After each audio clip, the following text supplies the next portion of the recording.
gong separatori. Eng kichkina variant.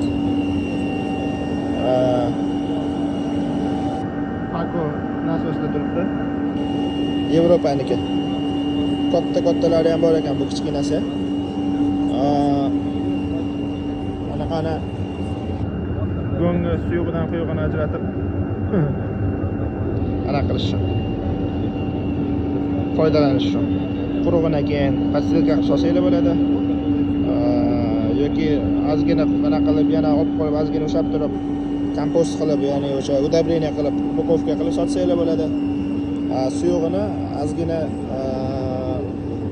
qindirib olib chiqib dalaga sepsanglar bo'ladi. Har xil anaqalar bilan. Распределителlar bilan. Misol uchun mana bitta ko'rsatilgan katta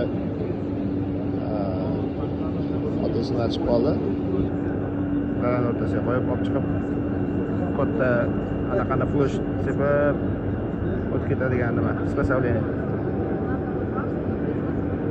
Avstriyada ishlab chiqarilgan.